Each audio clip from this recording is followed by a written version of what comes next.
नमस्कार, DG news के बातचीत कार्यक्रम में आपका स्वागत। मैं हूं प्रकाश हिंदुस्तानी। आज इस कार्यक्रम में हमारे खास मेहमान हैं जो रुचियों से और स्वभाव से तो साहित्यकार हैं, बुद्धिजीवी हैं और प्रोफेसर के बजाय बन गए हैं पुलिस अधिकारी। डॉक्टर प्रशांत चौबे, आपका स्वागत है हमारे स्टूडियो। धन्यवाद प्रकाश जी, बहुत बहुत धन्यवाद। आप अपने नाम करके डॉक्टर कभी नहीं लिखते, क्यों? एक्चुअली मैंने पीएचडी 99 में शुरू किया था। उसके बाद जब तक पीएचडी कंप्लीट होता तब तक मैं पुलिस ज्वाइन कर चुका था और उसके बाद अपने नाम के, स्वयं के नाम के आगे डॉक्टर लगाना थोड़ा सा मेरे को हेजिटेशन हुआ, लेकिन मेरा स्टाफ के लोग और जहाँ जहाँ रिकॉर्ड में आ चुका है तो वहाँ डॉक्टर लिख देते हैं। अमूमन मैं अपने नाम के आगे खुद नहीं लगाता। कहानियां वहानियां भी लिखी हैं, रेडियो पे आपकी कहानियां आती थी, साहित्यिक पत्रिकाओं में कहानियां आती, और क्या लिख रहे हैं आप अभी? जी बिल्कुल, लेखन का शौक रहा है। जैसा कि मैंने आपको बताया, मैं हिंदी साहित्य का विद्यार्थी रहा था, तो हिंदी की कहानियां मेरा रुचि का विषय है, जिस कारण से मैंने कहानियां लिखी हैं और करीब करीब 25 कहानियों का एक संकलन भी तैयार हुआ है, गूंज शीर्षक से, जो कि अभी प्रकाशन नहीं हो पाया, प्रकाशनाधीन है। और इसके अलावा एक और विषय पे काम मेरा चल रहा है, जो कि अभी समय कम मिलने के कारण थोड़ा सा विलंब होता है और चीजें रुक जाती हैं, एडिट नहीं हो पाती हैं। वो जो लाइफ स्टाइल है, हिंदुस्तानी जो पद्धति है, विदेशी तो काफी लिखा गया है लाइफ स्टाइल में और जीवन में सक्सेस के लिए। तो सफलता के लिए हिंदुस्तानी जो हमारे साहित्य, हमारी संस्कृति में हमारे जो ग्रंथ हैं, उनमें कौन कौन से मंत्र हैं और उन्हें हम पालन करके कैसे जीवन में सफल हो सकते हैं, इस पे मेरा काम एक चल रहा है, जो कि अभी अधूरा है। तो 2-4 मंत्र हमारे दर्शकों को भी बता दीजिए आपकी निगाह में। जैसे कि रामचरितमानस है, हमारा भागवत गीता है, इन सब में बहुत सारी सूक्तियां और सूत्र हैं जो हमें मोटिवेट करते हैं, जो हमें बताते हैं कि जीवन में सफल कैसे होना है या जीवन का मूलभूत तत्व क्या है। हम जीवन में बिना बात के अनायास बहुत सारी चीजों को लेकर परेशान होते हैं। अगर हम किसी भी दिन ये सोच लें कि ये इस शहर में हमारा आखिरी दिन है या इस व्यक्ति के साथ ये हमारी आखिरी मुलाकात है, तो ऑटोमेटिकली वो व्यक्ति हमें अच्छा लगने लगता है। और अमूमन अगर हम उसके साथ रह रहे हैं, मालूम है ये अभी हमारा साथ नहीं छोड़ने वाला है, तो हमें उसमें बहुत सारी बुराइयां दिखती हैं और हम बहुत सारे हजार्ड्स खड़े कर देते हैं, बहुत सारे ऐसी चीजें, ऐसे विषय खड़े कर देते हैं जो हमें हमारी प्रगति में, हमारे विकास में कहीं ना कहीं बाधक होते हैं और इन बाधाओं के कारण बहुत सारे द्वंद्व, बहुत सारे विरोधाभास पैदा होते हैं। तो यही सब चीजों को लेकर मैं इसमें लिख रहा था कि हमें ये अपना दृष्टिकोण जो है, दृष्टिकोण जनित जो प्रॉब्लम्स हैं, दृष्टिकोण से उपजित होने वाली जो प्रॉब्लम है, जिनके कारण हम परेशान होते हैं, जिनके कारण कहीं ना कहीं हमारा विकास, हमारा जो हमें करना चाहिए वो करने के लिए हम सकारात्मक की जगह नकारात्मक होते हैं, उन चीजों को हम दूर करें तो बेहतर हम काम कर सकते हैं।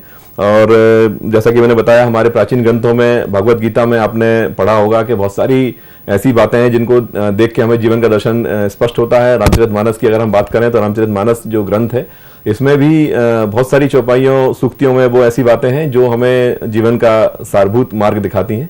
बस उन्हीं को प्रकाशित करने का प्रयास करते हैं। यहाँ इस कार्यक्रम में हमने आपको बुलाया इसलिए कि आपकी एक किताब आने वाली है, उस किताब पर आपको 40,000 रुपए का प्रथम पुरस्कार भी मिला है।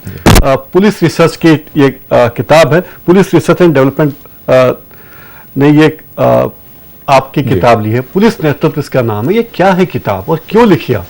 एक्चुअली नेतृत्व के ऊपर, ह्यूमन रिसोर्स डेवलपमेंट और ह्यूमन रिसोर्स के मैनेजमेंट के ऊपर इस समय काफ़ी काम चल रहा है और प्राइवेट सेक्टर इस पर विशेष ध्यान देता है और प्राइवेट सेक्टर में इस पर विशेष ध्यान देकर इसकी ट्रेनिंग को काफ़ी ज़्यादा इसमें एक्सपेंस भी लोग करते हैं ताकि उनके संगठन की, उनकी जो कार्य करने की जो पद्धति है उसमें उनको परिणाम आशातीत मिल सकें।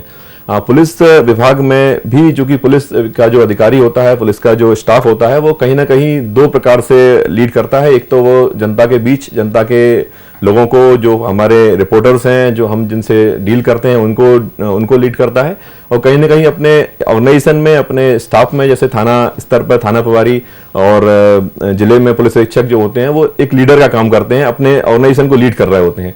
तो ऐसे में लीडरशिप के जो टूल्स हैं, लीडरशिप की जो मान्यताएं हैं, उनसे अनभिज्ञ होने के कारण बहुत सारी प्रॉब्लम्स आती हैं और जिनका निदान हम अगर लीडरशिप को जान लें, लीडरशिप के जो हमारे एस्पेक्ट्स हैं, जो आयाम हैं, उनके बारे में हम अगर अपने आप को अवेयर कर लेंगे तो उनको हम ठीक कर सकते हैं। अधिकारी और पुलिस कर्मचारी जो लीडरशिप की बात आप कर रहे हैं, वो खुद तो बेचारे बहुत तनाव में रहते हैं, बहुत टेंशन में रहते हैं और इमोशनल भी उनको इतना दबाव होता है कि वो सोच ही नहीं पाते जनता की बातें। क्या इस बारे में भी है कुछ किताब?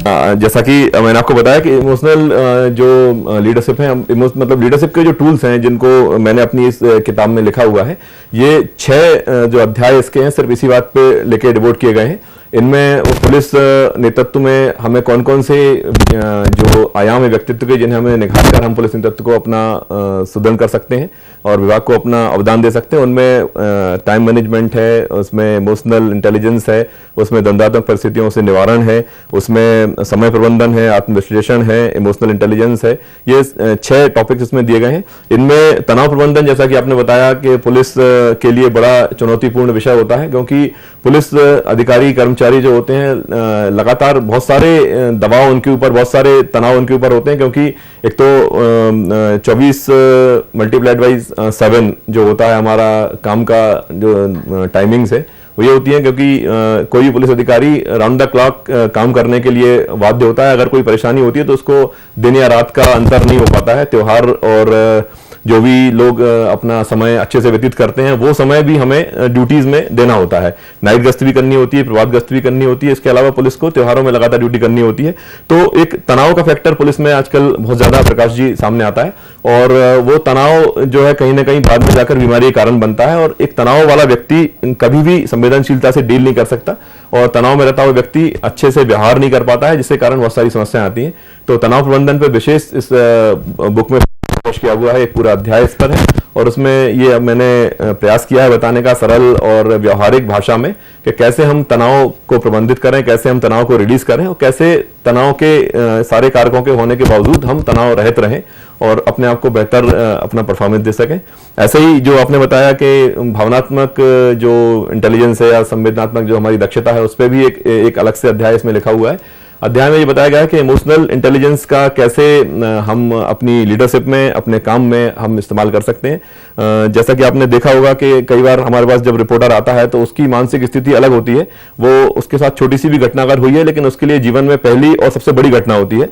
और चूंकि पुलिस वाला लगातार यही काम करता है, दिन रात वो बड़ी बड़ी घटनाओं को सुनता, देखता, समझता रहता है, तो उसकी नजर में वो घटना उतनी बड़ी नहीं होती है। और ये जो अंतर है, ये अंतर हमारे रिस्पॉन्स का अंतर होता है। इस रिस्पॉन्स के अंतर के कारण पुलिस की छवि लगातार खराब होती है। लोगों को लगता है कि मैं पिट के आया था, लेकिन पुलिस ने बहुत अच्छे से ध्यान नहीं दिया या मेरी बात को गंभीरता से नहीं सुना। तो इमोशनली इंटेलिजेंट होने का मतलब यह है कि हम उसके इमोशन को उसकी स्थिति में जाके देखें और समझने का प्रयास करें कि उसके क्या बीत रही है। अगर हम उसको ये समझ लेंगे, उसके हिसाब से उसको डील करेंगे, कार्रवाई तो कानून के सम्मत होना ही है, लेकिन हम अगर उसको सही से डील करेंगे, हम उसकी इमोशनल स्थिति को जानकर उसको हम इमोशनली टच करें, इमोशनल स्थिति में जाकर हम उससे बात करें, उससे चर्चा करें, उसको राहत दें, तो निश्चित अच्छे परिणाम इसमें सामने आएंगे। सेम है विभाग के नजरिए से देखें, अगर हमारा एक सिपाही होता है, उसको बहुत सारे काम होते हैं, उसको अपने घर में सारे काम करने होते हैं, सब्जी लेने भी जाना होता है, उसको अपनी गैस की टंकी बनवानी होती है, बिजली का बिल भी भरना होता है, बच्चों की फीस भी भरनी होती है। ऐसे में वो आता है छुट्टी मांगने के लिए और हम तनाव में बैठे रहते हैं, किसी विवाद या झगड़े का में बैठे होते हैं और हम दुत्कार के उसको भगा देते हैं। तो उसका परिणाम क्या होता है कि उसका जो इमोशनली हमने उसको हर्ट किया, हमारी इमोशनल इंटेलिजेंस नहीं होने का नतीजा ये होता है कि कहीं ना कहीं उसकी विभाग के प्रति आस्था दिखती है, हमारे अधिकारियों के प्रति आस्था दिखती है। जिसके एक ही पहलू को देख रहे हैं, आमतौर पर जनता भी तो कई बार गाली गुप्ता करती है पुलिस के साथ। जैसे दिल्ली में भी देखने को आया कि एक एसीपी का बेच छीनने की कोशिश की गई। इंदौर में हमने देखा, धार में हमने देखा, भोजशाला के दौरान, भोजशाला में जब आंदोलन चल रहा था तब पुलिस वालों को गालियां दी जा रही थी और पुलिस वाले बंधे हुए थे कानून से, अधिकारियों के आदेश से। इस पर कुछ लिखा है क्या आपने? प्रकाश जी, इसमें मैंने यही बताया, लोग पुलिस के सामने उन्हें गाली देते हैं, कहते हैं कि तुम तो कांग्रेस के पिट्टू है, तुम बीजेपी के पिट्टू, तुम नमाज पढ़ाओ जाके मस्जिद में, ऐसा बोलते हो तो कैसा लगता है? जी, निश्चित ही आहत होती हैं, ये बातें आहत करने वाली हैं। आपने बहुत अच्छा विषय उठाया और कम से कम पुलिस की जो हमारी जो व्यथा है उसको आपने समझने का प्रयास किया, इसके लिए मैं आपका शुक्रिया अदा करता हूं।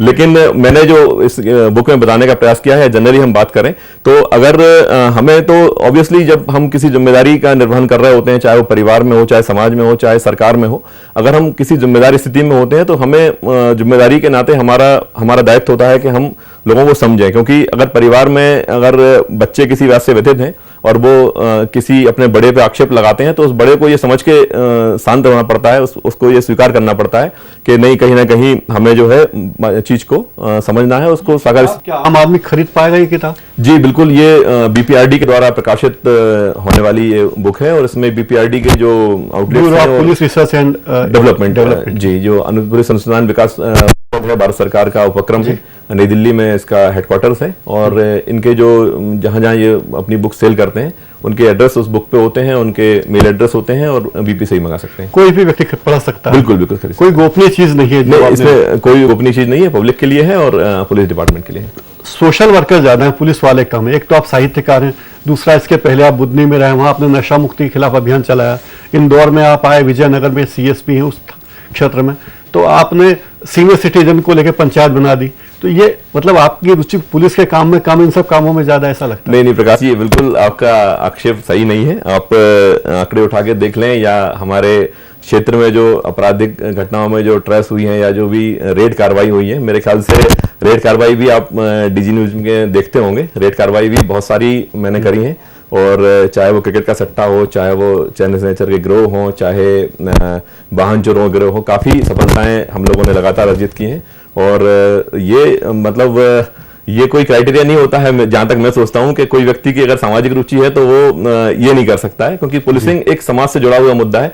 जब हम समाज को समझेंगे, समाज की कमियों को समझेंगे, समाज के लोगों को समझेंगे, तभी हम अच्छी पुलिसिंग कर पाते हैं, ये मेरा सोच है। और इसी कारण से मैं सामाजिक सरोकार को लेकर चलता हूं, क्योंकि ऑब्वियसली पुलिस का जो सरोकार है वो अपराधी से या फरियादी से होता है, जबकि अधिकांश वर्ग समाज का, जो समाज कानून के पालन करने में लगा हुआ है, जो समाज का अच्छा वर्ग है, वो पुलिस के संपर्क में नहीं आ पाता है। यही कारण है कि इसका लाभ अपराधी उठा लेते हैं या कोई माफिया उठा लेते हैं, जिसके कारण वो समाज के आम व्यक्ति को पुलिस से दूर रखना चाहते हैं, और ये चाहते हैं कि पुलिस उनसे दूर बनी जाए, ताकि उनके मन में पुलिस की गलत छवि जाए और वो बीच में इसका लाभ लें। लेकिन अगर पुलिस जनता से डायरेक्ट जुड़ेगी तो निश्चित हमें अच्छी सूचनाएं मिली हैं। बहुत सारे काम सिर्फ इस कारण से हुए हैं कि समाज से मेरा सरोकार बहुत अच्छा रहता है। बहुत बड़े पकड़ने में सफलता मिलती है। सिटीजन पुलिस पंचायत क्या करती है?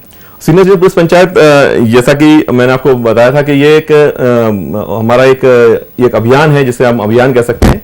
इसका उद्देश्य सिर्फ ये है कि हम पुलिस को कैसे हम सीनियर सिटीजन से जोड़ें, क्योंकि सीनियर सिटीजन्स को सुरक्षा के प्रति जो खतरे हैं, उनको सुरक्षा के प्रति जो आत्मविश्वास की कमी है, उसे दूर करना है, और ये निर्धारित करना है कि सीनियर सिटीजन्स जो भी सुरक्षा संबंधी मापदंड हैं उनको पुलिस से जुड़कर लगातार उन्हें पूरा करते हैं। जैसा कि आपने पढ़ा सुना होगा, मेट्रोज में कई सारी घटनाएं सीनियर सिटीजन्स के साथ हो रही हैं, अपराध सीनियर सिटीजन में बढ़ रहे थे। उसको देखकर ये वरिष्ठ अधिकारियों के निर्देश पर ये योजना चालू की गई थी, और इसका उद्देश्य सिर्फ ये है कि सीनियर सिटीजन्स जो कि अकेले रह रहे हैं, खासकर वो पुलिस से जुड़ें, और उनकी सुरक्षा संबंधी, जैसे कि वो नौकर रख रहे हैं, किराएदार रख रहे हैं, तो वो सारी अवेयरनेस उनके अंदर रहे, और वो अपने छोटे से काम के लिए परेशान ना हो। और एक समाज सेवा के मंच के रूप में हम इसका काम कर रहे हैं। समाज सेवा भी होती है, स्वास्थ्य शिविर भी होते हैं, बहुत सारे हम उन्हें लीगल जानकारियां देते हैं, सब कुछ देते हैं। साथ में मूल उद्देश्य इसमें जो है कि अपराध के प्रति हम अपराधों में कमी कर सकें, लोगों में ये भावना रहे कि सीनियर सिटीजन पुलिस से जुड़े हुए हैं, ताकि उन्हें कोई भयभीत ना कर सके, कोई ये कमजोर जान के उन पर कोई आघात ना कर सके। ये इसका उद्देश्य है। आपके वरिष्ठ अधिकारियों ने कोई आपत्ति की कि आप ये सब काम क्यों कर रहे हैं? नहीं, ऐसा तो बिल्कुल नहीं, बल्कि इसमें सभी अधिकारियों ने इसमें सपोर्ट किया, और अधिकारियों के निर्देश पर ही ये काम शुरू किया गया था। वरिष्ठ अधिकारियों की ऐसी मंशा थी कि इंदौर में एक सीनियर सिटीजन्स को लेकर पुलिस काम करे, और सीनियर सिटीजन्स को डायरेक्ट पुलिस अपने टच में ले, जोड़े, ताकि मुख्य उद्देश्य, जैसा कि मैंने पहले बताया कि इसका पुलिसिंग उद्देश्य मुख्य है कि हम इसको सीनियर सिटीजन्स को अपने से जोड़ें, ताकि उन्हें सुरक्षा संबंधी जो आत्मविश्वास है डेवलप हो सके। और इसका काफी सकारात्मक परिणाम भी सामने आए हैं। जैसा कि मैंने आपको पहले भी चर्चा भी बताया था कि सीनियर सिटीजन्स को कई बार ऐसी शिकायतें आती हैं कि बच्चे परेशान कर रहे हैं, बच्चे बार बार उनको प्रताड़ित कर रहे हैं, उनकी जीवन वैसा हो गया, तो वो आके शिकायत करते हैं, हम लोग जाके उन पर एक्ट करते हैं, हमारी जो सीनियर सिटीजन पंचायत के लोग जाके एक्ट करते हैं, समझाते हैं। आमतौर पर कौन सी शिकायतें मिलती है सीनियर सिटीजन की? वो यही होती है कि जैसे कोई उनका विवाद है या कोई जमीन मकान संबंधी विवाद है, तो उसमें परेशान होते हैं, बार बार उनको चक्कर लगाना, आवेदन देना, सुनवाई नहीं होना। एक बच्चों की शिकायत, जैसा कि मैंने बताया कि कोई बच्चा शराब पीता है तो वो बार बार परेशान कर रहा है, और सीनियर सिटीजन्स बेचारे माँ बाप अकेले हैं, बच्चा उनको परेशान करने लगता है, तो उनके पास कोई चारा नहीं बचता। एक आध बार शिकायत करते हैं, बार बार आ जाने में सक्षम नहीं होते हैं, और कोई बहुत ज्यादा उनको सपोर्ट नहीं मिल पाता है। तो ऐसे में हमारी जो पंचायत बनी हुई है वो इंटरनल स्तर पे, मोहल्ले के स्तर पे सीनियर सिटीजन्स उसमें यूनाइटेड होते हैं, फिर वो अपनी शिकायत को अपने लेवल पे समझाने का प्रयास करते हैं। नहीं सुलझ पाती है तो हमारे पास आते हैं, तो हम लोग क्विक रिस्पॉन्स करते हैं। हम लोग स्वयं भी उपस्थित होकर बहुत सारी समस्याओं का निराकरण किया है, और काफी पॉजिटिव इसके रिस्पॉन्स मिले हैं। अभी आप नए इंदौर के सीएसपी हैं, ऐसा कह सकते हैं, जो पूरा नया इंदौर बस रहा है विजयनगर में। बड़े बड़े मॉल्स यहाँ हैं, आधुनिक बस्तियाँ हैं, पेशेवर लोग रहते हैं, शातिर अपराधी भी यहाँ रहते हैं। तो कैसा अनुभव रहा नए इंदौर को लेकर आप? जी, ये ग्रोइंग स्टेज है, बिल्कुल सही आपका कहना है। ऐसी स्टेज जब भी होती है तब अपराध का फ्लो जो है बढ़ता है, क्योंकि बाहरी लोग जब आते हैं या आउटर जो पार्ट होता है शहर का, तो अपराधी ये सोचता है कि बाहर निकल के इसको अपराध करना आसान है और भाग जाना आसान है। तो ऐसे में पुलिस की अवेयरनेस की आवश्यकता ज़्यादा होती है। इसमें चेकिंग, उसमें जो है रैंडम बेसिस पे अपराधियों की धरपकड़ और फिक्स पिकेट लगाकर हम लोग चेकिंग करने का प्रयास करते हैं।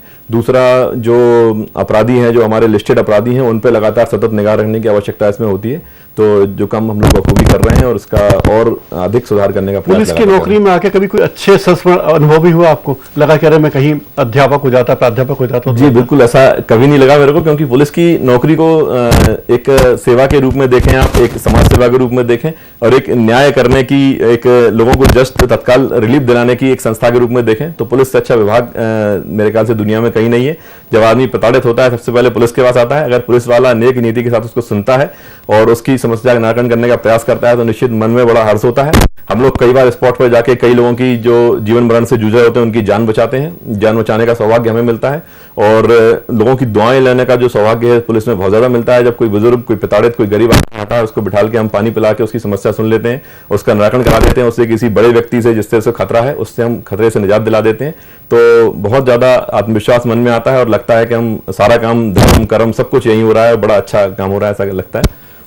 इसका एक संस्मरण में आपने जैसे पूछा संस्मरण सुनाने का, तो संस्मरण है, एक मैं डबरा में था, वहां पे एक बच्चे की किडनैपिंग हुई थी और किडनैपिंग के बाद किडनैपर्स उसको लेके भाग रहे थे। हम लोगों ने पीछा किया और बड़े सूझबूझ के साथ पुलिस ने उसको ट्रेस कर लिया। बच्चा हम लोगों ने बरामद किया, आरोपी पकड़ लिए गए। तो उसमें फिर उसके बाद उसके जो पिताजी के जो रिएक्शन थे, वो रिएक्शन इतने हार्ट टचिंग रहे और मतलब इतने इमोशनल रहे। उसके बाद फिर 1 साल बाद किसी दुर्घटना में वो बच्चा एक्सपायर हुआ।